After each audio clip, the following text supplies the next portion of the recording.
بسم اللہ الرحمن الرحیم۔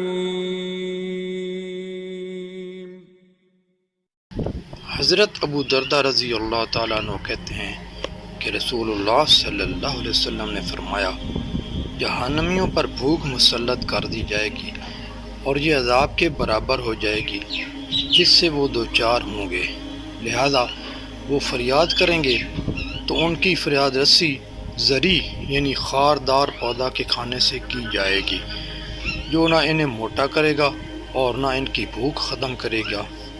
پھر وہ دوبارہ کھانے کی فریاد کریں گے تو ان کی فریاد رسی گلے میں اٹکنے والے کھانے سے کی جائے گی۔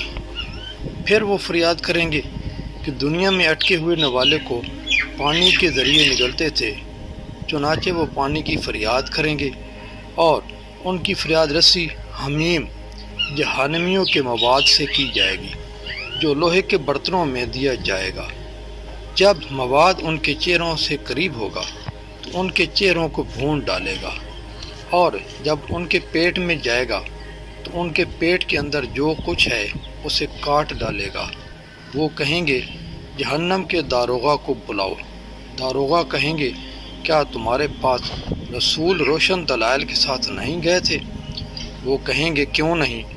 داروغہ کہیں گے، پکارتے رہو، کافروں کی پکار بیکار ہی جائے گی۔ آپ صلی اللہ علیہ وسلم نے ارشاد فرمایا، جہنمی کہیں گے، مالک کو بلاؤ، اور کہیں گے، اے مالک، چاہیے کہ تیرا رب ہمارا فیصلہ کر دے، ہمیں موت دے دے۔ آپ نے فرمایا، ان کو مالک جواب دے گا، تم لوگ ہمیشہ کے لیے اسی میں رہنے والے ہو۔ حضرت ابو احمش رحمۃ اللہ علیہ کہتے ہیں، مجھ سے بیان کیا گیا کہ ان کی پکار اور مالک کے جواب میں 1000 سال کا وقفہ ہوگا۔ آپ نے فرمایا، جہنمی کہیں گے، اپنے رب کو پکارو، اس لیے کہ تمہارے رب سے بہتر کوئی نہیں ہے۔